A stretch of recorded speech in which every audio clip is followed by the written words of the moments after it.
Les films, ça sert à ça, à apprendre à vivre, à apprendre à faire un lit. Bonjour à tous et bienvenue sur Ouvert pour Inventaire. Bonjour Louis. Salut. Bonjour Alénis. Bonjour. Alors ça y est, on est au mois de décembre, il fait moche, Noël approche, ça fait chier. Donc on s'est dit qu'on allait vous proposer quelques émissions un peu revigorantes. À la dernière émission, j'ai voulu vous donner un petit avant-goût, un indice. Et puis mes camarades se sont bien foutus de ma gueule hors antenne, trouvant que j'imitais fort mal le vélociraptor ou la poule. Parce que bon, alors je suis arrivé aujourd'hui avec... Si, vous vous êtes moqué de moi. Je suis arrivé aujourd'hui avec quelque chose qui évidemment vous mettra carrément sur la piste. Mais enfin vous savez déjà puisque vous avez cliqué sur le lien si vous écoutez cette émission aujourd'hui. Alors, quelques secondes de recueillement.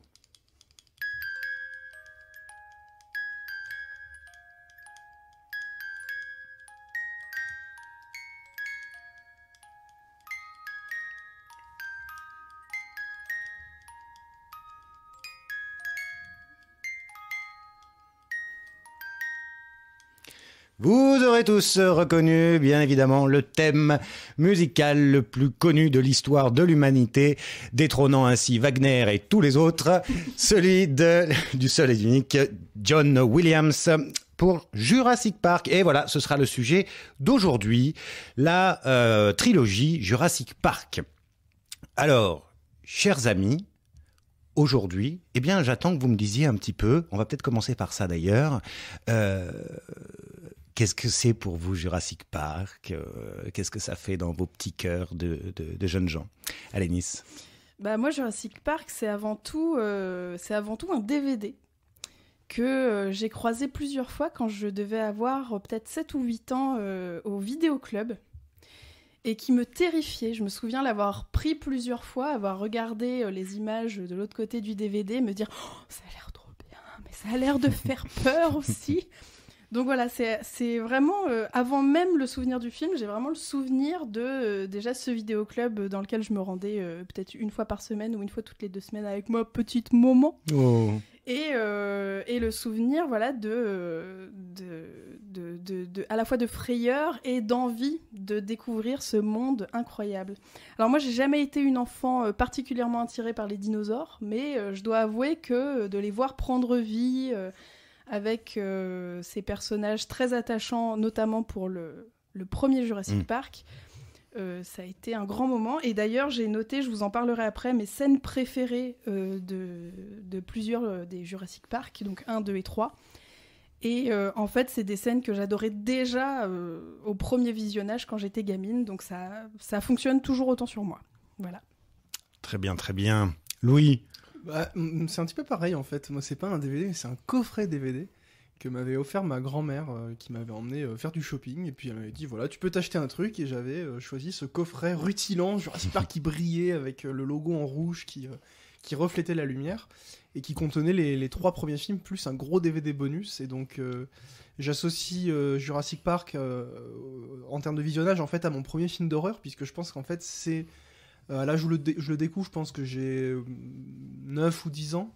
Donc, c'est le premier film qui me fait vraiment peur, je pense, et que je regarde volontairement pour un petit peu me faire peur, un petit peu violent aussi, et que j'associe aussi au making-of, puisque je pense avoir passé autant de temps à regarder les making-of des différents films que les fictions en eux-mêmes. Et j'étais complètement passionné, je me souviens, dans le premier film, par le mélange... assez parfait entre animatronique et effets visuels numériques, qui sont parmi les premiers effets numériques vraiment impressionnants. Et ce qui est encore plus impressionnant, c'est que ça fait partie des premiers effets aboutis, et on pourra en discuter, mais qui ont peu ou prou très peu vieilli, parce que ça fonctionne quand même mieux que beaucoup de productions contemporaines. Et donc, pour le coup, alors, contrairement à toi, Alénis, j'étais en plus un gros fan de dinosaures, mais comme je pense à peu près beaucoup d'enfants... de cette époque-là, et je me souviens aller au musée du Jardin des Plantes à Paris, voir des grands squelettes, etc. Et donc, il y avait aussi un peu ce fantasme d'un film qui assouvit une espèce de rêve de gosse. Et je crois que d'ailleurs Spielberg l'a plus ou moins Ah oui, oui. Pensez fait comme dans ça, cette ouais. optique, et il le dit dans un making-of du 2 d'ailleurs, parce que je connais par cœur les making-of. Donc voilà, c'est vraiment ce coffret que j'ai gardé. Maintenant j'ai les films en Blu-ray, mais j'ai gardé ce coffret DVD, quoi, qui est un des premiers objets que j'ai poncé enfant. Le carton est tout abîmé, je les sortais de leur boîtier, je les regardais. Je passais des mercredis après-midi entiers, au lieu d'avoir une vie sociale et des amis, et ben, je regardais les making-of de Jurassic Park. Ça a fait Donc des ravages. Et ça fait qu'on est là aujourd'hui, quoi. Absolument. Finalement. Mais c'est un super souvenir, c'est des films d'enfance en tout cas. Mm. Et parmi les premiers films où je me suis intéressé en fait à autre chose que juste le film en lui-même, quoi.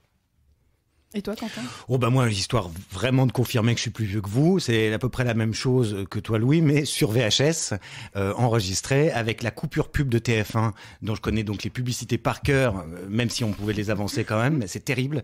Je sais exactement encore aujourd'hui où est-ce que ça coupait pour la page de pub. Il y en avait qu'une quand même, donc ça va. Mais et donc un film le premier évidemment que j'ai regardé. Alors sûrement le film que j'ai vu le plus de fois dans ma vie. Puisque je crois que je le regardais à chaque fois que je rentrais de l'école. Enfin, du collège, c'était une obsession. Et alors, pareil, moi, j'ai voulu être paléontologue pendant un bon moment. Et aujourd'hui encore, puisque c'est maintenant qu'on m'offre les petits blocs de terre, là, pour désosser, pour Ah, mais sortir j'allais les dire, trucs. moi j'avais ça gosse parce Ouais. que j'étais tellement fan du film qu'on m'offrait ces petits blocs à Nature et Découverte. Eh ben, ce genre de choses, ouais. Sauf que moi, j'avais pas la patience à l'époque, j'en avais pété un. Alors que maintenant, je prends un pied quand je le fais, parce que je le fais avec beaucoup plus de minutie. Donc, ça y est, je suis clairement paléontologue, puisque je sais faire ça très, très bien. Bon, il y a marqué pour 7 ans et plus, hein, donc. Bah, t'as plus de Et 7 plus, ans. C'est plus de donc 7 ans. ça ouais. marche. Ça marche. Voilà. Alors, eh ben, écoutez, donc je vois qu'on est tous un petit peu avec des yeux qui brillent, alors que bon, on est tous fatigués et il fait pas beau.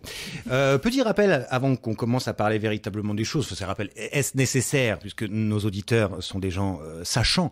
Mais rappel, premier Jurassic Park de Spielberg 93, le deuxième Le Monde Perdu toujours de Spielberg 97, et puis le petit 3 de Joe Johnston en 2001. Donc cette petite trilogie.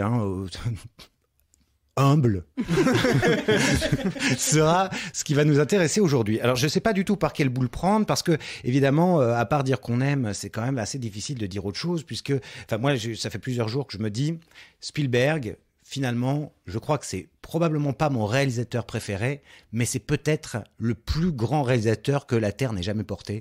Parce Rien que que ça. parce que tu vois pas, tu peux pas tester, tu vois pas qui peut faire mieux, tu vois pas qui a laissé une empreinte. Les dinosaures, etc. Pareil, je veux dire, c'est le truc, ça a bouleversé l'humanité, ça a même bouleversé Kubrick parce que c'est à cause de ce film qu'il s'est dit ah ça y est, les effets spéciaux sont au point pour pouvoir faire AI, qu'il a donc pas fait. Mais que Sachant Spielberg qu'il a avait fait. quand même fait 2000 ans. Oui, mais Pour dire à quel point mais ça ouais, se ouais. pose là. Donc, je sais, c'est que bon, on peut commencer, on peut les faire un par un, on peut les faire tous ensemble aussi, parce que il y a des choses qui sont. Oui, de toute façon, on va naviguer dedans. On va naviguer. Après, chaque film a quand même ses particularités. Ah oui. Ce qui est intéressant, c'est que le 1 et le 2 sont en fait très différents. Mm. Et enfin, il y a, je trouve, beaucoup de différences qui en font des films chacun singuliers. Et le 3 se démarque aussi de par le changement de réalisateur. Tout à fait. Pas que pour des d'ailleurs, des Mauvaises. mauvaises raisons, Oui. Non. je trouve. Non. Mais... De toute façon, oui, le 1 et le 2, ne serait-ce que le casting bouge, et donc ça, c'est vrai que ça change. C'est ce qui pouvait faire qu'on était un peu triste quand le 2 est sorti, parce qu'il y avait évidemment Sam Neill et Laura Dern qui disparaissaient. Et donc, on pouvait être un peu triste. Mais bon, il y avait Jeff Goldblum, ça faisait quand même toujours la rue Michel. Alors, c'est parti, dans ce cas-là, lançons-nous sur le premier. Bien sûr. Hein, alors, qu'est-ce qu'on dit sur le premier ? Bah, déjà, peut-être pour les auditeurs et auditrices qui ne l'ont pas vu depuis un certain temps, on peut peut-être faire un bref résumé de l'histoire du premier Jurassic Park, si ça vous va. Moustique, génétique, dinosaure, boum boum, mort. C'est impeccable. C'est impeccable. Ils sont de pire en pire pour résumer. Bon, on en dit 2 mots de plus. Il y a un parc avec des dinosaures qui va ouvrir et John Hammond, le créateur, a besoin d'avoir l'aval d'un certain nombre de spécialistes. Donc, il les invite sur un petit week-end de séminaire sur l'île. Ça devrait bien se passer. Et évidemment, il y a tout qui fout le camp. Ça se passe pas bien. Et il y a des gens qui décèdent. Donc, c'est la merde. Voilà. C'est ça qui se passe.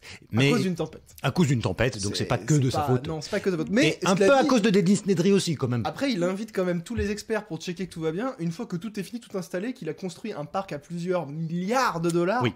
en cachette. Oui. C'est vrai que ça, c'était. Mais c'est parce que c'est son avocat de merde, là, hein, enfin, l'avocat des actionnaires, hein, qui fait pression. Parce que sinon, le truc aurait ouvert. Ça aurait été encore mieux. Ça aurait fait Jurassic World, justement. Ah oui, on y viendra. Mais on y viendra un autre jour. Bon, évidemment. Bah quoi ? Eh bien, nous sommes émerveillés comme les personnages, hein, évidemment. Alors, même si c'est très difficile de s'imaginer il y a 30 ans, pour tout un tas de raisons.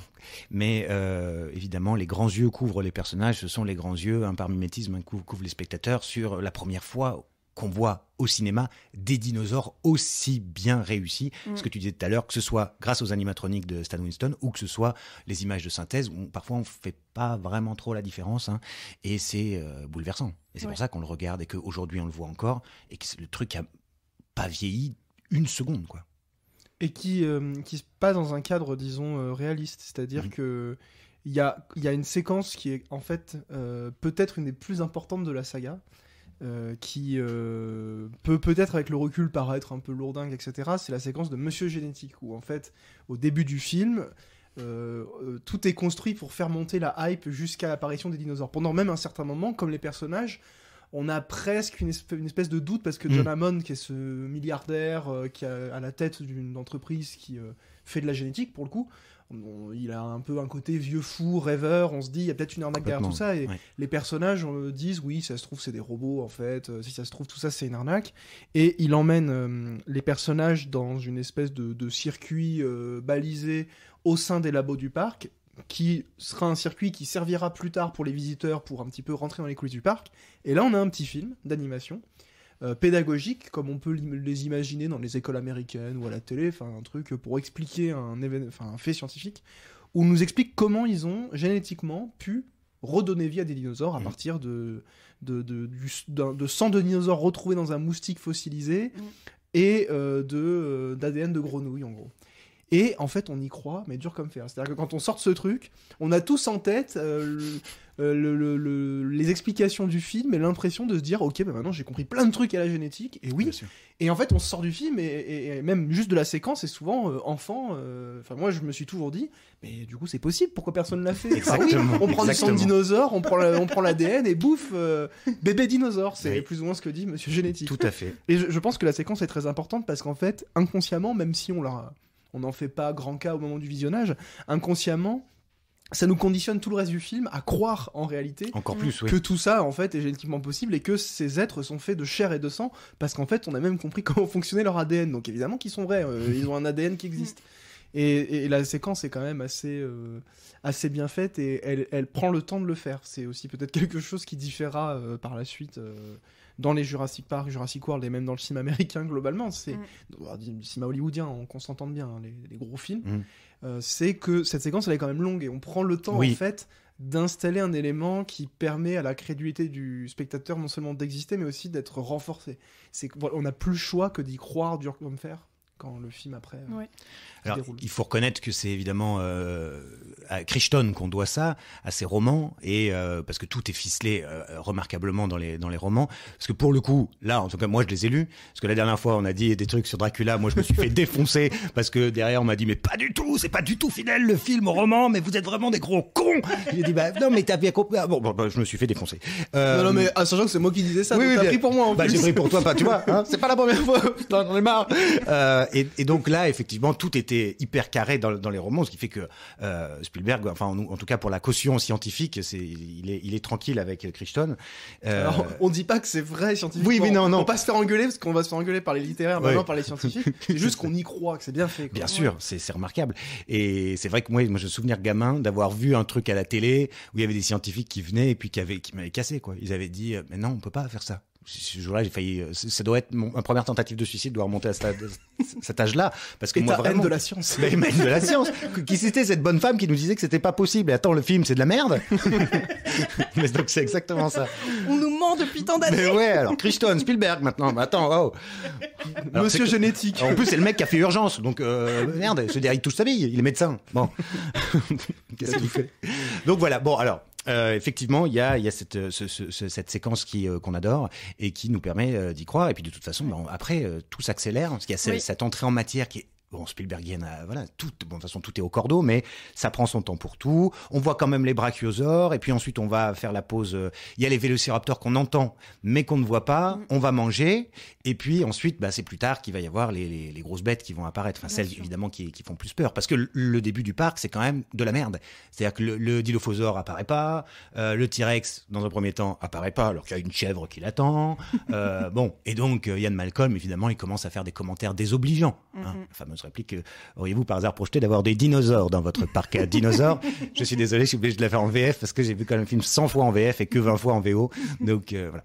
Il est super, ce personnage, en plus. Il est génial. Et en plus, cette scène, justement, un peu pédagogique, en tant que spectateur, je trouve que justement, on a cette impatience que ressentent les personnages et on découvre pour la première fois aussi que oh là là, mais ils sont pas du tout en sécurité. C'est-à-dire que s'ils peuvent partir aussi facilement de l'espèce de truc de fête foraine là, pour aller voir finalement par eux-mêmes les dinosaures et puis aller où ils veulent dans le parc, c'est peut-être pas si fou que ça que l'avocat ils se disent on va peut-être vérifier 2-3 trucs sur la sécurité. Et c'est d'ailleurs assez génial parce que pareil, dans le souci du détail, c'est que l'avocat s'intéresse vraiment aux détails de la barre de sécurité n'est pas aux normes, etc. C'est vraiment lui, il est là pour checker la liste des normes de sécurité d'un parc d'attractions. Donc il check les barres de sécurité comme s'il checkait une montagne russe.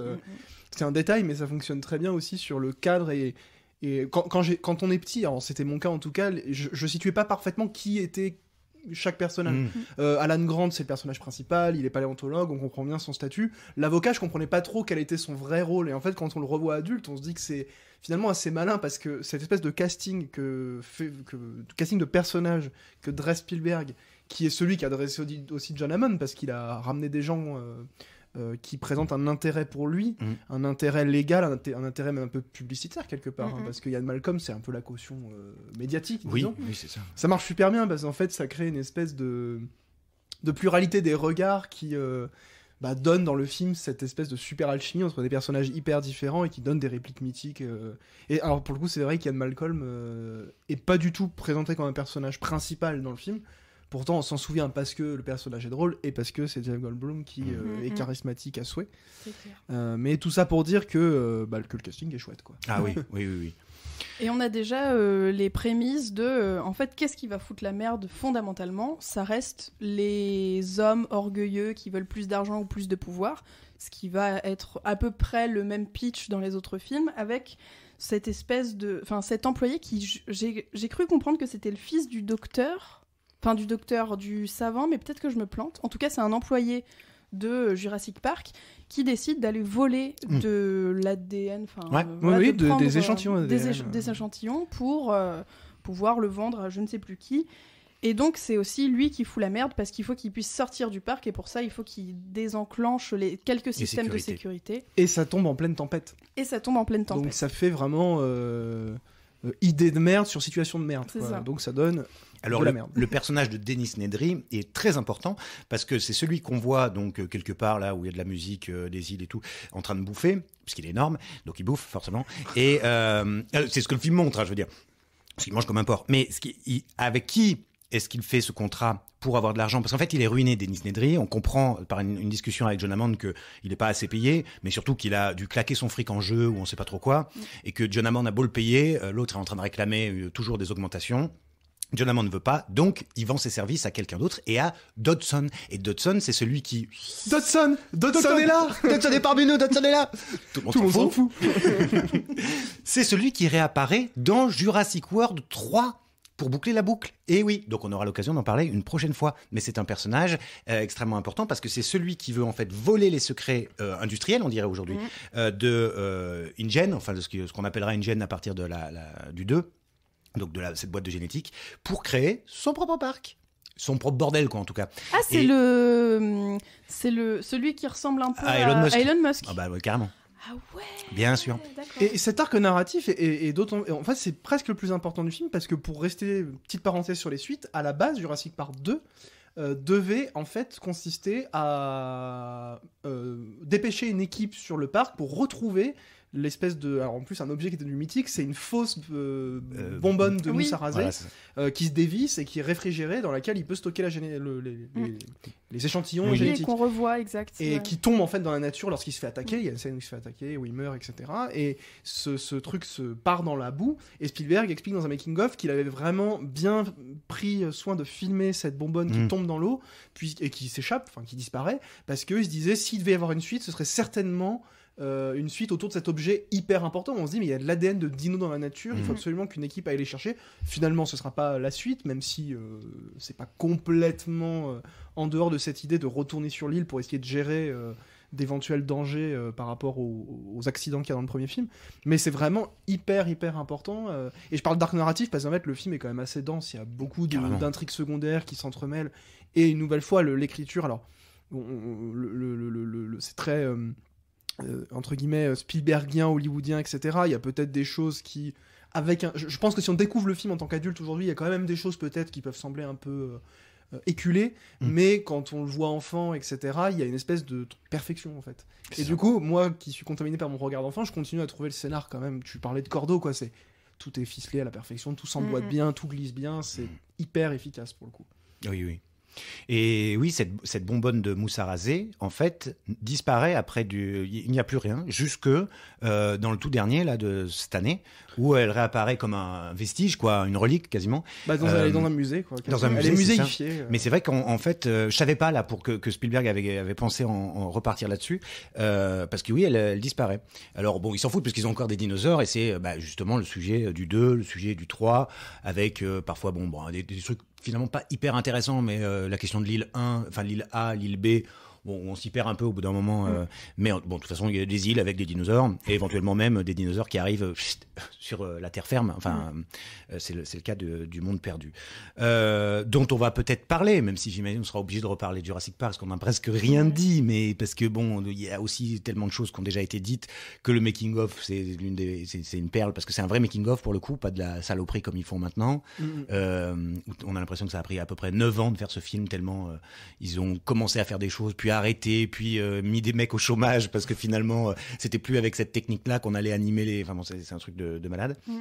Et puis donc, après, seulement combien maintenant 97, c'est là que sort Le Monde Perdu. On n'a même pas eu le temps de prendre sa respiration après ce chamboulement, cette claque énorme. Et Spielberg avait d'ailleurs pratiquement rien fait entre, parce que en 93 sort quand même Jurassic Park, qui est peut-être son plus grand blockbuster, son plus réussi, son plus abouti, même encore aujourd'hui, on pourrait en discuter, et La Liste de Schindler, qui est certainement son film le plus personnel, le film, aussi un film qui le fait rentrer dans une nouvelle dimension au niveau de l'industrie américaine du cinéma, puisque tout à coup ça devient un auteur à Oscar, un auteur qui est capable de faire autre chose que du pur blockbuster de divertissement.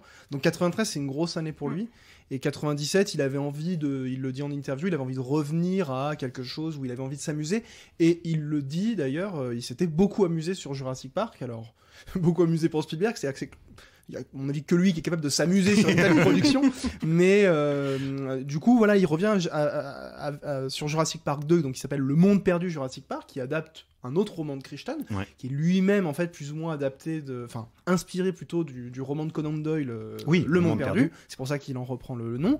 Spielberg étant lui-même fan du roman du Monde Perdu, on se dit que tout ce beau monde va forcément faire un truc formidable. Et le film est assez froidement accueilli lors de sa sortie, et encore aujourd'hui c'est considéré comme un film très moyen, voire même mauvais. Et en fait on se rend compte quand on regarde de plus près qu'on a une saga de 6 films et qu'il n'y a que le premier Jurassic Park qui est vraiment apprécié unanimement. Le reste en fait est plutôt à défendre, et donc on va en discuter, etc. Mais moi je fais partie de ceux qui défendent plutôt Le Monde Perdu. Je trouve que c'est un film très sympathique et qui surtout, pour une suite, fait des choix intéressants en tant que suite, puisque c'est un film très différent du premier, qui va continuer, entre guillemets, ce qui était instauré dans le premier, sans en faire une suite complètement directe. C'est-à-dire qu'on va explorer un petit peu le hors-champ du premier film, puisqu'on va du coup voir ce qui se passe après, mais ce qui se passe aussi à côté du premier film. Et je trouve ça plutôt intéressant, et en plus, il y a un vrai changement de ton, c'est encore plus directement un film d'horreur. Et puis surtout, il y a cette fin que je trouve complètement jouissive à San Diego, mais on y reviendra pour le coup, parce que Bon, je sais pas si t'as envie de résumer, de Bah, prendre ton alors- accent du Sud pour nous résumer bien ce film. sûr. Alors là, qu'est-ce qui se passe? Ça a été la merde sur le parc. Et puis donc, il y a des animaux qui sont. John Hammond diligente une petite équipe pour aller normalement, c'est juste ça, faire de l'observation ça. sur le parc pour voir comment ça se passe, quoi. Tout le monde va bien, c'est bon, vous êtes comptés 2 par 2, bon. Et donc il envoie Sarah Harding. Et c'est là, moi, où j'adore le film. Il y a aucun problème, mais j'ai plus de problèmes avec les personnages en fait. Sarah Harding, donc une paléontologue. Il se trouve que c'est elle la meuf à Jeff Goldblum. Et donc quand Jeff Goldblum il dit à Hammond, moi j'y vais pas c'est bon, une fois pas deux. Il dit mais j'ai déjà envoyé Sarah Harding. Il dit comment? Je pars tout de suite. Et en fait il y a donc une bonne équipe là ce coup-ci. Ils y vont avec du bon matériel tout ça et avec le personnage. L'acteur dont j'oublie toujours le nom, mais que j'aime d'amour parce que c'est celui qui est responsable du tout le parc matériel et qui se trouvait jouer dans West Wing, probablement la série que j'ai le plus aimée de ma vie. Bref, et donc ils partent comme ça, mais c'est le bordel. Hein. Ça se passe pas comme ça. D'autant que, en fait, ils découvrent qu'il y a une autre mission en parallèle, et cette mission, ça va être un peu le leitmotiv des autres épisodes aussi. Hein. Cette mission consiste à prendre des animaux pour pouvoir les rapporter dans un nouveau parc. En fait, John Hammond a été dépossédé de son truc par son neveu. Oui, c'est ça. son neveu, ouais. Qui est évidemment l'obscur salopard capitaliste qui veut remonter un nouveau parc ailleurs. Et donc tout se passe mal. Mais et il y a aussi, dans oui. ce sens-là, toute la question de... on va essayer de choper des dinosaures pour en faire des armes à la place de nos soldats, quoi. Enfin, il y a aussi tout le côté militaire qui commence déjà à prendre place dans le deuxième Jurassic Park. C'est un peu le best-of de toutes les enflures, quoi. Ouais. Oui. Oui, parce que t'as En fait, tout le monde veut tirer profit de ce truc qui est laissé à l'abandon. Et d'ailleurs, c'est pas vraiment le parc, en fait. C'est ça qui est intéressant aussi. Alors, comme tu le disais, on s'y perd un petit peu, mais en fait, on découvre... Alors, le premier film se passe sur l'île de Isla Nublar. Nublar, et ça, c'est ça. Hein, c'est Isla Sornar. Sornar. On va le site B en fait. Le site B. Ils disent ça aussi. Voilà, site A c'est Jurassic Park et le site B c'est le site où normalement les animaux étaient élevés. Et voilà, élevés, et en fait c'est une espèce de centre technique, de centre de gestion. Alors comme c'est un truc énorme, c'est carrément une île. Ils ont une île pour les visiteurs et une île de gestion, quoi. Et en fait, alors. Les fans hardcore me reprendront peut-être, mais je ne crois pas qu'il ait fait mention explicitement de cette île dans le premier film, ou alors vraiment c'est un détail. Et du coup, le deuxième film ouvre un peu cette perspective, et je trouve que c'est, en fait, mine de rien, avec le recul, assez couillu de faire un film qui s'appelle Le Monde Perdu, sous-titré Jurassic Park, puisque le titre du film c'est Le Monde Perdu, et qui se passe pas à Jurassic Park. Oui. Et je pense que c'est ce qui a peut-être aussi déçu beaucoup de personnes, c'est qu'on retrouve pas dans le premier ce côté aussi parc d'attraction. Parce que c'est un truc hyper important dans le premier, c'est qu'on est vraiment, il y a des boutiques de souvenirs. Le logo du film, c'est en fait le logo du parc. Ouais. Donc en fait, c'est vraiment un logo publicitaire qui est là pour vendre un produit. Et dans le premier, en fait, on est vraiment dans le vestige de ça. Et un des signes, je trouve, de cet éloignement qui est pas si évident que ça, c'est que le thème en lui-même ne retentit jamais de manière, avant la fin, il retentit jamais de manière complètement, tonitruant. Et il y a notamment un moment où, dans un espèce de labo technique, de centre technique, il y a le personnage joué par Vince Vaughn, qui se retrouve à devoir gérer un truc électrique, et il voit une fresque qui représente Jurassic Park, et là on a en fond, de manière presque timide, de manière étouffée, le thème du premier Jurassic Park qui n'arrive pas à éclore, parce qu'en fait on est sur un film beaucoup plus terne entre guillemets, mais volontairement, c'est-à-dire que c'est plus sombre, c'est plus violent, c'est plus directement un film d'horreur, c'est une suite qui est assez étrange, parce que souvent les suites c'est le 1 en 2 fois plus. Alors là effectivement il y a des scènes d'action qui sont un peu plus spectaculaires, il y a 2 T-Rex par exemple. Voilà, exactement. Oui. Et d'un autre côté, il y a un côté un peu déceptif assumé. Oui, c'est crépusculaire, il y a de la brume, il y a beaucoup de nuit. C'est le film de la maturité. En fait. Oui, non mais clairement c'est vrai. Et c'est alors pour cette histoire, on va peut-être se faire engueuler, mais ce serait la preuve qu'on nous écoute. Effectivement, moi j'ai pas souvenir, pour l'avoir vu 250 fois, que dans le premier il soit fait allusion au site A et site B, pour la simple et bonne raison aussi, et je crois que certains même à l'époque disaient il y a quand même une petite couille dans le potage, c'est que on voit dans les labos de Jurassic Park, Oui. les œufs qui éclosent. Il y a John Hammond qui dit « J'insiste pour être présent à chaque naissance, machin ». Donc si c'est sur une autre île, Pépé, il fait comment ? Déjà, il clair. boite, alors il y va à chaque fois, tac, avec son hélicoptère et tout, on n'y croit pas trop. L'impact carbone du truc. En plus, bon, à l'époque, on s'en branlait, alors c'était pas mal, tu vois. C'est vrai. Les gens vivaient bien, quoi, on était léger. Mais c'est vrai qu'il y a ce... Bon, ça sent un petit peu le fil quand même qui a été... Oui. Mais en les limites, ça change pas grand-chose parce que ça aurait pu tout à fait, je crois, se passer sur la même île, puisque de toute façon, il y avait les dinosaures sur la même île. Oui, mais de toute façon, je trouve que c'est pas difficile dans l'enchaînement des deux films d'imaginer que cette île ait pu exister pour des raisons même logistiques. Une nouvelle fois, c'est un peu comme le film, c'est-à-dire que d'un point de vue purement diégétique, ça marche plutôt bien. Oui. Et c'est un truc qui fonctionne au moins dans les deux premiers films, c'est qu'au niveau diégétique, il y a quand même un soin à apporter à la logique interne des trucs. C'est pas fondamental, il y a des films pas très logiques qui marchent très bien, qui sont divertissants, qui sont amusants, qui sont impressionnants. Là, pour le coup, il y a aussi ce sens du détail qui est plutôt chouette, Bien pour sûr. le coup. Et pareil, alors on en parlait hors antenne juste avant de parler. Comme pour le premier film, et peut-être même encore plus, le casting des personnages, et surtout le casting des acteurs, est complètement ouf.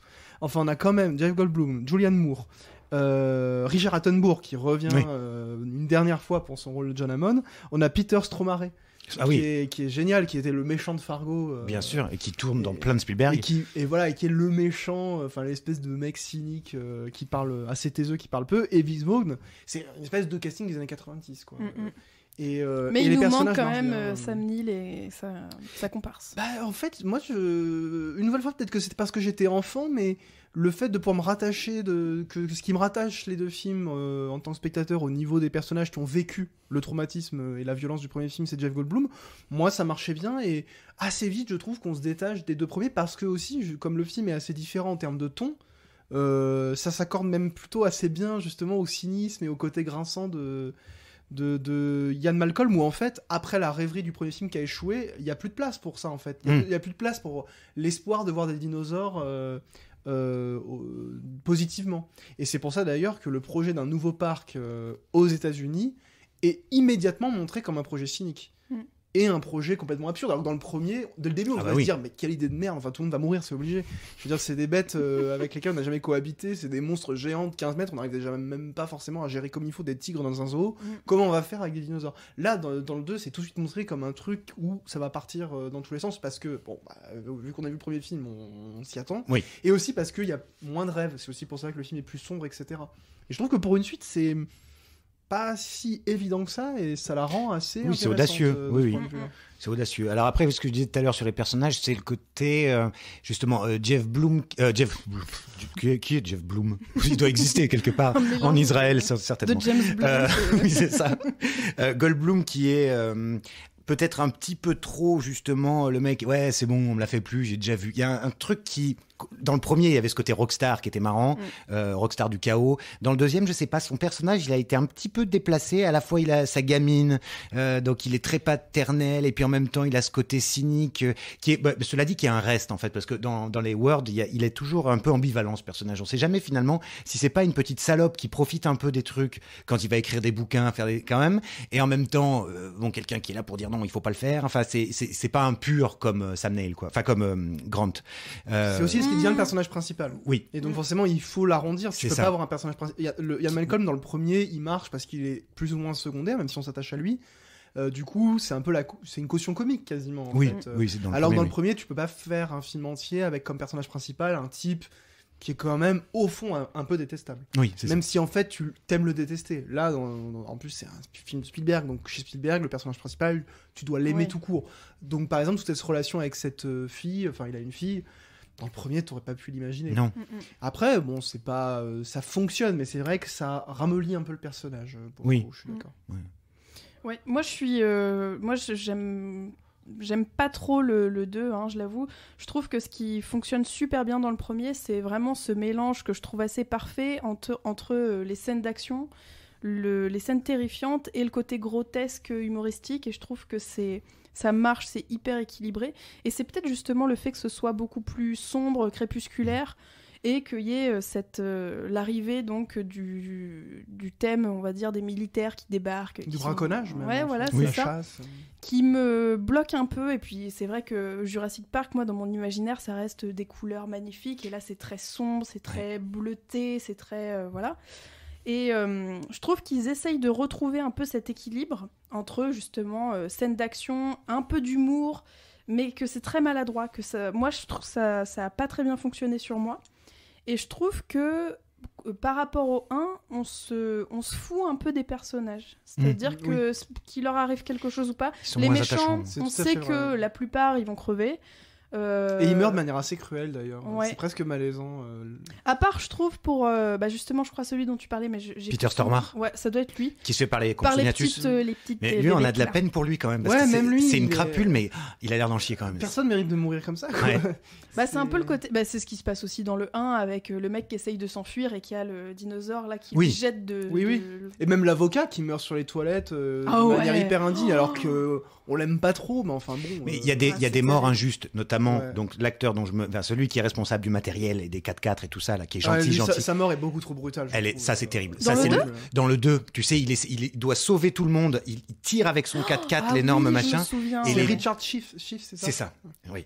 Et lui, il est adorable. C'est le sacrifice absolu et en plus déchiqueté en deux. Ça, c'est normalement le moment où on pleure parce que c'est trop injuste. Lui, il devrait pas mourir. Ouais, mais tu vois, je trouve que ça marche pas parce que oui, c'est un personnage attachant, mais t'as pas pris assez de temps. Oui. Ça, il est pour trop moi, secondaire. Voilà, ça fonctionne pas à 100%, quoi. Alors que je suis d'accord avec toi, ça aurait dû être le moment où tu te dis, même les gentils peuvent mourir, quoi. Dur, hein, tu vois. Alors que oui et non, quoi. On s'en fout un peu malgré tout. Et alors, je voulais, par rapport à ce que tu disais sur les couleurs, Louis, je pense que tu confirmeras parce que j'ai plus les noms, mais Jurassic Park, c'est un chef opérateur, et le 2, c'est là que commence, enfin, c'est peut-être pas avec ce film-là qui commence, mais avec son chef-op, avec lequel il travaille encore. Ah oui, alors le nom m'échappe, mais je suis pas sûr qu'il ait fait tous les films, mais je crois bien que c'est lui qui fait Le Monde Perdu. En tout cas, c'est sûr. Oui, ça on change, c'est sûr. Et je me demande si c'est pas celui qui ensuite va en faire tant et tant, Minority Report, etc. Et donc, avec toujours une image, à partir de là, plus sombre, sur plus de contraste, plus de clair-obscur, des choses comme ça. C'est très cool. Et oui, il en parle lui-même d'ailleurs dans un making-of, comme je les connais par cœur. Il parle du fait qu'il y a beaucoup de séquences de suspense qu'il a envisagées sous l'angle un peu du film noir, et où il y a notamment énormément de contre-jour. Et c'est vrai, quand on revoit le film, il y a énormément de passages où en fait il y a des lumières très artificielles au final qui transpercent les fenêtres et qui font qu'on a juste les silhouettes des personnages, notamment quand il y a cette séquence dans l'espèce de station-service abandonnée là, qui est assez longue où ils sont attaqués par les vélociraptors. C'est vrai qu'il y a quand même aussi de ce point de vue-là un changement, mais qui je trouve correspond plutôt bien au changement de ton du film et qui vient même le renforcer parce qu'en fait le changement de ton est sans doute aussi lié au fait qu'il y a ce changement visuel, esthétique. Et avant qu'on passe peut-être à la fin du film qui est quand même hyper particulière où il y a quasiment 2 films en un. Et en plus Spielberg en fait c'est une fin fantasmée parce qu'il fait son Godzilla en fait. Il y a quand même dans ce film, je trouve, une des séquences de suspense, déjà une de celles qui m'a le plus marqué de ma vie. Quand j'ai découvert le film enfant, j'ai dû arracher les accoudoirs de mon fauteuil.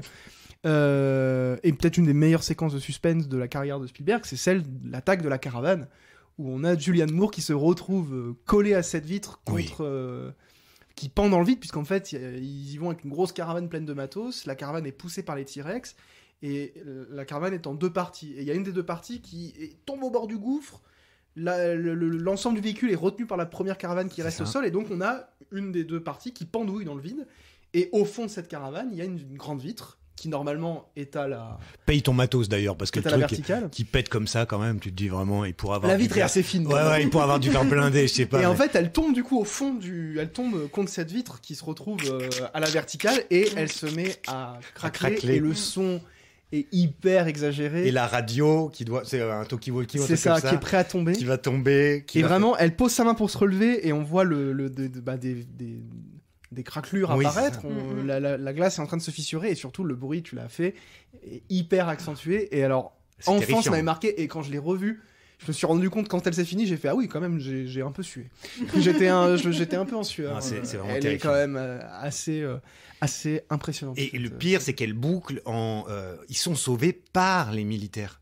par ceux Oui. qui sont venus. Oui, oui. foutre Et ça la lance un peu la deuxième partie du Exactement. film. d'ailleurs. Avant la troisième partie, donc, qui est à San Diego, avec oui, le Godzilla, forcément, puisque ce T-Rex. Alors ça, mais Là, ça c'est décolle. c'est le fantasme, quoi. Ça y est, enfin, on a un des dinos qui s'échappe du bateau, qui se retrouve dans une ville. Alors, c'est une ville en l'occurrence côtière, puisqu'il fallait qu'il arrive par bateau. Donc, Spielberg a choisi San Diego. Donc, le neveu de John Hammond veut créer un Jurassic Park bis, mais cette fois en exploitant d'ailleurs une infrastructure qui avait été construite par son oncle. Sur Terre, en étant une espèce d'équivalent de... Alors, eux, parlent de SeaWorld. Chez nous, c'est l'équivalent d'Aqualand, ou de Marineland, plutôt. Donc, c'est en gros une espèce de zoo miniature, mais cette fois-ci où il y a juste eu un ou deux spécimens qu'on voit dans un amphithéâtre, quoi. Ouais. Donc, un truc un peu à la King Kong, en fait, d'ailleurs. Ça fait carrément penser à King Kong. Et d'ailleurs, mais là, je sors ça de mon chapeau, faudra vérifier. Le bateau s'appelle le Ventura. Là où dans King Kong de 33, il s'appelle, je crois que c'est le SS Ventura, le bateau de King Kong. Ouf, mais je dis peut-être une énorme connerie, donc vous me corrigerez, ça fera du référencement, vous irez commenter sur les plateformes. Vous nous enverrez des messages sur Instagram, vous direz ouais t'as raison, ou alors c'est comme pour Dracula, t'es une merde, tu t'as pas lu et tu parles quand même. Mais bon. Bah justement, si les gens veulent nous écrire autre chose, alors à moins qu'autour de cette table quelqu'un ait la réponse, parce que depuis une vingtaine d'années, je continue de me questionner. Le bateau arrive, il n'y a plus d'équipage, c'est pour ça qu'il se mange le porc et que et que donc le T-Rex sort. Ouais. Mais je n'ai jamais compris, et il n'y a aucune explication qui est donnée, le tyrannosaure reste enfermé. Oui. Il faut que quelqu'un enlève le pouce d'un type, enfin d'une main qui reste comme ça sans bras, sans personne au bout, pour que je sais pas quoi, le toit en métal s'ouvre. Comment se fait-il que tout l'équipage soit mort, sachant que le T-Rex est bel et bien enfermé et qu'il n'y a pas de traces d'autres? C'est-à-dire que, vu les carnages, il faudrait qu'il y ait des vélociraptors. Voilà, et puis ils sont morts dans des espaces clos parce qu'ils sont morts dans une cabine où le toit est pas défoncé. Alors ça, si tu sais, je sais pas si t'es au courant, mais c'est un des trucs les plus discutés sur le film en termes d'incohérence, même encore sur Internet aujourd'hui. Ouais. Moi, j'ai un peu l'impression qu'il manque, il y a une espèce de trou dans le scénar. Le montage. Oui, il y a peut-être une scène coupée où ils n'ont pas réussi ils ont raboté le truc sans réussir à le faire fonctionner pleinement. Mais il n'y a pas son histoire de petit aussi? J'ai l'impression. Petit, il s'est pas attaqué. Et il est à la toute fin, c'est sur le neveu que la maman T-Rex, le T-Rex apprend au petit justement, elle commence à mordre l'autre et puis elle lance son petit. Donc on est encore dans l'apprentissage. Il serait incapable de pouvoir tout seul aller buter. Il y a peut-être un raptor, il y a peut-être une autre espèce. Moi j'ai cru entendre, j'ai pas noté, j'aurais dû noter d'ailleurs la réplique, j'ai cru entendre à un moment quelqu'un mentionner un bout d'explication de ça. Mais c'est vrai que c'est une incohérence.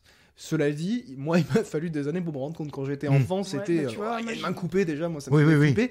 Et puis surtout, moi, j'étais juste en mode, il va y avoir un dinosaure dans la ville. Allez, lâchez-le. Je m'en foutais de savoir qui avait tué avant. Et pour le coup, effectivement, après, donc c'est un mélange entre King Kong, parce que en fait, c'est vraiment la structure de King Kong. C'est qu'on a capturé sur une île lointaine une créature incroyablement spectaculaire dont on va pouvoir tirer profit sur le continent. On l'amène en ville, une fois en ville, elle s'échappe, et une fois qu'elle s'échappe, c'est la merde, et on doit porter notre responsabilité de gros capitalistes qui se croient tout permis, mais qui en fait est responsable de la mort de plein de gens. Et donc ça devient un peu King Kong, mais sauf que comme c'est un gros lézard, et ça devient aussi un peu Godzilla. Oui.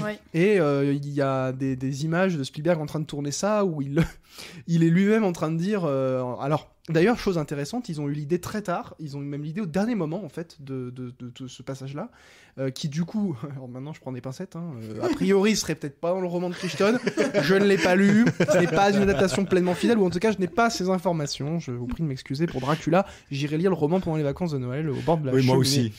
Mais en tout cas, ça a été imaginé apparemment très tard, et on sent vraiment, pour le coup, que ça a été imaginé un peu tard, parce que c'est vraiment juste jouissif, quoi. C'est-à-dire que c'est vraiment juste la destruction. Oui. Il y a un côté un peu, il y a les gens qui se mettent à hurler, on a l'impression que c'est presque un pastiche de film de monstres des années 30, les monstres attaquent la ville, machin. C'est ça, et puis dans la petite banlieue toute calme, c'est bien dans ce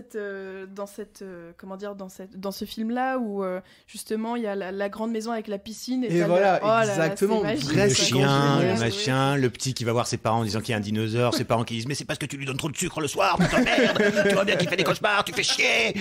Entre ça, la meuf qui a son volant hurle. Voilà, cette évidemment. image-là me fait penser à ce genre de film des années Le vidéoclub, 40, histoire d'être dans Voilà, un peu dans le méta du truc. La station essence, oui. avec la grosse boule qui roule, elle-même refait penser quasiment Indiana Jones. Ouais. Enfin, Oui, c'est une espèce de melting pot, et en même temps, c'est un petit peu ce qui me fait aimer le 2 globalement. C'est-à-dire qu'il a un ton sérieux, etc., même dans le reste du film, dans sa première partie, en tout cas tout ce qu'il y a avant la ville. Mais il y a un côté plus série B que le deuxième, parce que c'est un peu plus directement un film d'horreur. Et du coup, ça va de pair avec une espèce, paradoxalement, de légèreté. C'est-à-dire que le ton est plus lourd, et en même temps, ce que ça raconte est un petit peu moins ambitieux. C'est beaucoup plus, il y a des dinosaures qui tuent des gens veulent les capturer, les dinosaures se laissent pas faire. Oui, il y a le thème du braconnage, oui, il y a encore ce thème au fond de le capitalisme détruit les écosystèmes, le capitalisme est un danger pour les humains, pour lui-même, pour les animaux, pour la nature, etc. Mais c'est un peu plus léger, et voilà, ça donne ce côté film de genre. C'est vrai qu'à partir du Plus 2, jouissif. t'as vraiment cette lecture de, en fait, en tant qu'adulte, tu transposes les dinosaures aux animaux sauvages, et puis voilà, tu te fais ta petite histoire, quoi. Enfin, puis ça, c'est grossier. Enfin, c'est vraiment des braconniers avec la tenue de braconnier que t'imagines quand t'es enfant. Il y a un côté vraiment, on s'embarrasse pas d'essayer de faire quelque chose de plus que ça. C'est Bernard et Bianca au pays des kangourous. Hein, tu vois, c'est le même genre de méchant. Alors, ça fait déjà très très très très longtemps qu'on parle. Donc, je pense, d'ailleurs, pour faire la transition avec ça, parce que dans le 3, justement, alors là, pure erreur, pas du film, mais on arrive là par erreur en fait, puisque un petit gamin se retrouve tout seul sur l'île parce qu'il faisait du parapente avec son oncle, peut-être même un ami de la, parce qu'ils sont plus ensemble les parents, donc même si c'est pas avec son beau-père, donc voilà, il est mort. Quelle cruauté. C'est tellement gratuit. Bah oui, mais attends, après, je veux dire, on l'aime bien ce petit couple de Théa Léonie et de William H. Macy. Et bref, donc il faut envoyer des gens pour essayer de le retrouver. Et c'est le papa et la maman qui se remettent ensemble pour retrouver le gosse qui est tombé accidentellement sur cette île, donc le site C. Puisque justement c'est Alan Grant qui va y aller, mais Alan Grant dit bien qu'il ne connaît pas ce site-là, et alors en plus il y va, il se fait avoir puisqu'on lui dit juste pour une petite visite, tout ça. En fait, ce couple excuse-moi de te couper, mais ce couple se fait passer pour un couple très riche. Notamment lui serait une espèce de grand chef d'entreprise, et ils disent voilà, pour notre anniversaire de mariage ou un truc comme ça, on veut se payer un truc de ouf et on va survoler l'île. Et Alan Grant accepte pour une raison financière, non pas parce qu'il est cynique, mais parce qu'au début du film, on prend le soin de nous expliquer que les fouilles archéologiques qu'il mène et auxquelles il participe n'ont plus de financement, n'ont plus d'argent. Donc c'est un moyen rêvé de sauver ces fouilles. Et il se dit, bon, allez, on survole l'île en avion, je leur donne 2-3 explications sur les dinosaures, on rentre, allez, j'y vais. On sent qu'il prend sur lui que c'est dur, ça reste un personnage assez pur, mais il y va. Et évidemment, ils ne font pas que survoler.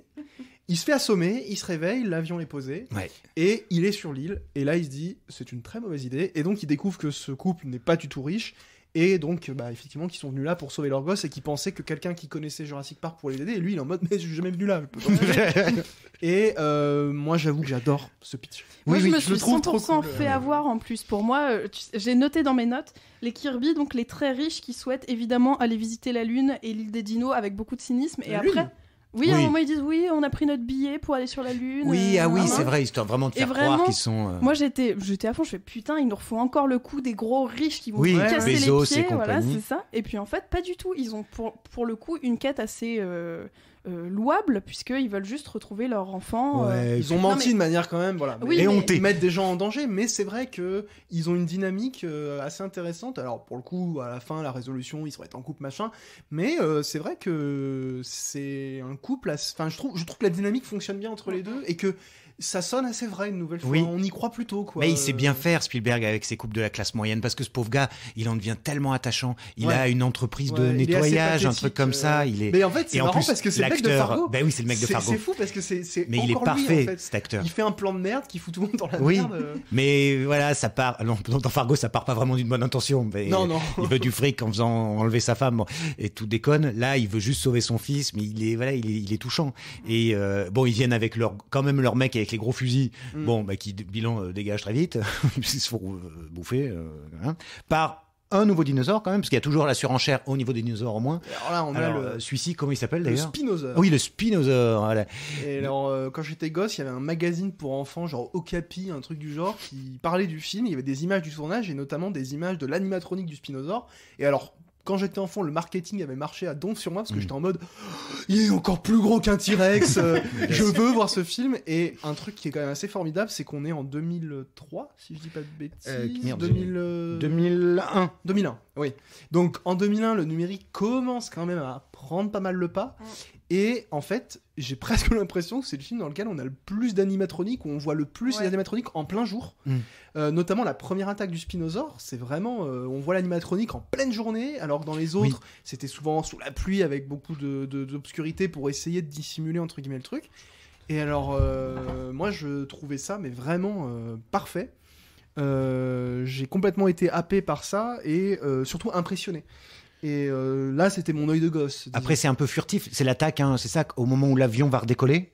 Alors non, quand l'avion s'est crashé, qu'ils sont dans la ils sont dans la jungle, le bec de l'avion se casse, donc en fait l'avion est ouvert comme une canette. Sa première attaque, c'est justement, tu sais, il y en a un qui ils doivent redécoller. Oui, c'est ça. Et il y en a un qui se fait rester. Et juste là, c'est vrai que là on le voit à peine. Mais là, c'est furtif. J'avais en tête vraiment la longue séquence où on le découvre. Et là, c'est carrément de et l'animatronique. où le T-Rex, il y a un T-Rex qui débarque juste après. Une scène un peu comique d'ailleurs où il dit Alan Grant redit sa phrase mythique, ne bougez pas, sa vision est basée sur le mouvement, et là première chose qu'ils font c'est qu'ils se barrent en courant. Exact. Et donc ils sont poursuivis par le T-Rex, le Spinosaure arrive et il y a une bataille, et en fait c'est bon, il y a beaucoup de fans qui ont gueulé à l'époque. Moi, je suis pas ce genre de fan à dire on touche pas, c'est sacré, mais le Spinosaure vient à bout du T-Rex, et donc il y a un peu un côté on vient remplacer un peu la figure. Et d'ailleurs le logo du film c'est le logo de Jurassic Park où le T-Rex a été remplacé par le Spinosaure. Ça, c'était un peu le côté toujours plus des suites, quoi. C'est, ça y est, on a un truc encore plus impressionnant que le T-Rex, et le Spinosaure, les gens ont pas trop aimé. Moi, je trouve que, de toute façon, c'est un gros dinosaure, hein, que ce soit un T-Rex ou autre chose, ça marche bien. Et puis, il a sa collerette, là, sur le dos, sa nageoire dorsale, hein, qui fait les petits trucs jolis dans l'eau. Et puis là, le téléphone qui sonne dans son ventre. Bien ça, entendu. C'est une bonne idée qui fait quand même plaisir. Et alors, cela dit, voilà, par rapport à, tu parlais tout à l'heure de capitalisme, c'est un capitalisme gentil parce qu'il y a là aussi une bonne. Ça existe. Oui, non, mais c'est parce que c'est con, mais tu sais, il y a l'assistant de Grant qui va voler un œuf. Oui, tout à fait. Et en fait, c'est pas pour le revendre. Lui aussi est un peu impur, un peu pur, parce que c'est pour pouvoir financer les fouilles aussi, parce que c'est vrai qu'on a bien compris grâce au début du 3 que Grant, comme il est incorruptible, il n'a rien vendu sur son histoire à Jurassic Park, il n'a pas écrit de bouquin. Quand il est dans sa conférence, il dit est-ce qu'il y en a qui ont des questions qui ne soit pas sur Jurassic Park, alors tout le monde baisse la main. Et donc, c'est les fouilles, il n'y a pas d'argent. Et donc, à chaque fois qu'il accepte quelque chose, c'est toujours pour que ces fouilles puissent avancer. Et c'est pas pour leur profit personnel. Voilà, jamais. Et alors que, Malcolm est peut-être quand même plus, s'en fout peut-être plus dans les fouilles. Mais en plus, il est mieux habillé aussi, ça coûte de l'argent, tout ça. Mais donc, bon, il y a cette tension, encore, une histoire de filiation un peu, qui dit pas son nom, ou pas vraiment, entre ce jeune qui débute dans la paléontologie et puis Grant, qui va avoir des mots très très durs contre lui, et on va croire qu'il meurt, et finalement, heureusement, non. Dans une scène d'ailleurs pas mal, hein, la scène de la volière, pareil, alors déjà ça explore une infrastructure qu'on n'avait jamais vue. L'idée qu'il y ait une volière, parce que oui, il y a des animaux volants, donc c'est l'introduction des ptérodactyles. J'étais fan de dire. Ah oui, non, merde. Je touche ma bille. Mais c'est ceux qui vont très vite, les vélociraptors. Ouais, c'est qui sont de plus en plus intelligents d'ailleurs. Oui, c'est les chats des dinosaures. Ouais. Vraiment les vieilles carnes, quoi. Ouais, c'est ça. les petits vicieux, quoi. Et ouais, la scène de la volière, pas mal, mais tout ça pour dire que c'est pas un film extraordinaire, il y a plein de défauts, il y a des grosses lourdeurs, la mise en scène c'est John Johnson qui est quand même pas Spielberg, mais c'est en fait assez honnête, c'est de bonne facture, et surtout, moi je le défends entre guillemets contre ceux qui disent que c'est une grosse merde, parce que c'est pas plus une grosse merde déjà qu'à peu près n'importe quel film d'action de cette époque, exact. Et c'est pas grand chose d'autre que la promesse de ce qu'on peut voir après Jurassic Park, c'est-à-dire, il y a des dinosaures sur une île, l'idée d'être sur autre chose que aller sur l'île pour le parc, mais ici pour des raisons personnelles, ça redynamise un peu le truc, c'est pas idiot. Voilà, c'est un film qui est assez honnête, je trouve, et c'est pas un chef-d'œuvre, mais je trouve que c'est une nouvelle fois comme pour le 2, une série B en fait plutôt honnête, plutôt sympathique. Et moi, j'en parle avec ma vision d'enfant, disons, quand j'étais enfant, ça faisait le taf, quoi. Oui, c'est sympathique. Et puis ça fait revenir donc Grant d'une part, Ellie Sattler un peu plus modestement, donc Laura Dern, parce que c'est quand même elle qui les sort de la merde. Alors là, il y a aussi beaucoup de chance, hein, c'est-à-dire que elle est mariée avec un type qui travaille aux affaires étrangères ou je sais pas quoi, ce qui lui permet à la fin de pouvoir envoyer toute la cavalerie pour les sauver, parce que sinon ils restent quand même sur leur île, personne ne sait qu'ils sont là. Le téléphone, il a définitivement plongé au fond du lac, et ça arrive très vite quand même. Ils sont sauvés très très vite. Là aussi, il y a une petite ficelle narrative, parce que ça peut pas arriver en une minute. Non, mais c'est un film un peu lourd quand même. Mais voilà, mais c'est mignon, et donc ça va relancer. Alors je sais pas, non, j'allais dire ça va relancer avec ce qui va suivre. Non, en fait ça pourrait s'arrêter là une bonne fois pour toutes. Oui. Ça fait même plutôt vrai fin. Oui. Ouais. Bah, en même temps, c'est vrai, c'est la fin de Jurassic Park. Tout à fait. Et est-ce que ce serait pas la fin de Vert pour un vent terre. Parce que bon, là, je crois qu'on peut le dire. Évidemment, dans 15 jours, nous vous parlerons de Jurassic World. Voilà, on va pas faire nos mijaurés, on vous le dit quand même tout de suite, histoire que vous écoutiez et celui-ci et dans 15 jours. Après, vous ferez bien ce que vous voulez. Mais on ne pouvait pas ne pas en parler, c'est pour ça qu'on a donné quelques petites pistes. En fait, on aurait pu faire une émission de 9 heures sur Jurassic Park. Un film. Mais bon, pour vous, chers auditeurs, on a essayé de faire au plus court, parce que on sait qu'on peut parfois un peu s'emballer. Est-ce que juste peut-être avant Mais de bien sûr, Alénis, passer tout ce que vous voulez. à nos recommandations, est-ce qu'on peut pas donner peut-être une scène préférée par personne? Alors des 3, c'est difficile, hein, parce que ça fait quand même pas mal de trucs. Moi, je sais que mes scènes préférées, c'est forcément dans le 1, mais... Vas-y, dis. Alors moi, ma scène préférée numéro 1, je l'ai notée, c'est... Ah, c'est dur. C'est dur. Je vais te dire que c'est quand même la première attaque du T-Rex avec la chèvre et eux complètement en PLS dans les voitures qui n'avancent plus, et aussi le mec qui se fait écrabouiller dans les toilettes. Je crois que c'est vraiment mon souvenir impérissable de Jurassic Park. Quentin, il est en train de réfléchir, il est pris au dépourvu. Non, je crois que c'est parce que voilà, pour le 1, mais vraiment je pourrais mourir pour ce film. C'est trop, c'est toute ma vie ce film.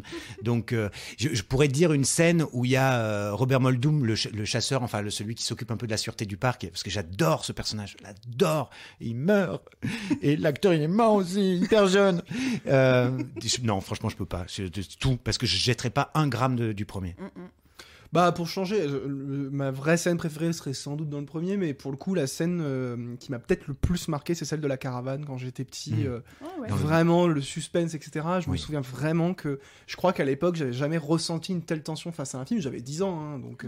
Mais du coup voilà, pour changer un peu, je dirais que c'est celle-ci. Et puis voilà, le 2 je l'aime bien, il est souvent un peu massacré, donc je dirais que c'est cette scène de la caravane. Ok. Messieurs, dames, vous avez exactement 30 secondes chacun. Et ça, pour Alénis, c'est l'enfer parce qu'elle a un plein carnet. Non, c'est bon. Pas cette fois-ci, ça va. Pour les recommandations. Alors, à tout seigneur, tout honneur, je m'excuse ce que ça voulait dire, je vous donne la parole. Alors moi, j'ai dû quand même remater 6 films de Jurassic Park plus Jurassic World, donc j'ai pas eu le temps de regarder grand-chose d'autre. Mais par contre, j'ai quand même eu le temps de me plonger dans un jeu vidéo qui s'appelle Floodland, qui est sorti il y a pas très longtemps, qui est édité chez Ville Monarch, si je dis pas de bêtises, dont la BO est incroyable, et c'est un jeu de gestion très bien réalisé, très beau graphiquement. Donc voilà, si comme moi vous êtes des fadas de jeux de gestion, n'hésitez pas. Ça fait peur ce qu'on ne cherche pas si on l'a entendu. C'est un vélociraptor. Très bien. Louis? Eh bien, un jeu vidéo aussi, tiens, pour l'occasion, que j'ai terminé récemment, qui est sur le Game Pass, pour ceux qui ont une Xbox et qui ont l'abonnement du Game Pass. C'est un jeu qui s'appelle Scorn, c'est un jeu d'énigmes. Ah, je l'ai vu, ouais. Ah, c'est glauque. C'est un jeu d'énigmes un peu à la Myst, où on progresse dans un environnement et on découvre petit à petit, on essaie de deviner ce qui se passe, et en fait, tout l'univers visuel du film est inspiré de Giger, qui est notamment responsable des designs de Alien, du premier Alien, et donc on retrouve vraiment cet environnement organique où en fait, tout est un peu mélangé, c'est-à-dire que chaque objet est un peu vivant, et chaque... pan de mur est fait de plus ou moins de chair et de métal mélangé. Donc c'est glauque, c'est assez gore, c'est assez sombre, mais c'est un jeu assez passionnant, et puis c'est vraiment un super jeu d'énigmes en fait. Donc si on va outre la direction artistique qui est hyper aboutie, si on craint, on peut se dire que c'est un super jeu d'énigmes, et puis si on adore la direction artistique, on se plonge dans cet univers visuel pour en plus profiter des super énigmes d'un jeu qui dure à peu près 5 heures en plus, donc assez rapide, et qui est vraiment, j'ai trouvé, très chouette et très abouti. C'est très phallique quand même, moi, de ce que j'ai c'est comme Giger, hein, donc c'est en fait tout est sexualisé. Ça des assume, fluides et du... Et c'est un jeu qui a été fait, alors je me souviens, je crois que c'est un jeu polonais, enfin en tout cas c'est un jeu qui est fait en Europe de l'Est, où il y a beaucoup de talent en termes de jeux vidéo, donc ça change aussi des jeux américains ou japonais ou français, parce qu'il y a beaucoup de jeux faits en France. Et donc voilà, ça soutient des petits studios qui font des jeux originaux et qui sont en plus pas que des démonstrations techniques, mais des bons jeux. Très bien. Et toi, Quentin? Moi qui n'y connais rien en jeux vidéo, je vous écoute avec des grands yeux comme ça. Alors moi, très rapidement, un petit film que j'ai découvert il y a peu de temps sur Netflix, donc il y a encore, La famille Hollard, un film de John Krasinski, qu'on connaît comme acteur et qui en a déjà fait maintenant quelques-uns, 2016, donc film pas vieux. Typiquement, le comédie dramatique. C'est drôle, c'est très triste. C'est très beau, c'est familial, voilà, les choses qui font plaisir. On finit avec une petite larmiche, mais films qui font plaisir et qui se la pètent pas. Et je vous propose de finir comme ça. Ah oui. Je démarre toujours un peu vite.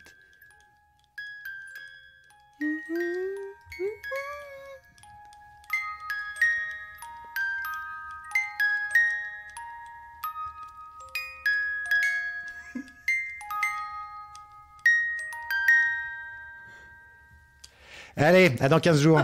C'est beau, putain. À dans 15 jours.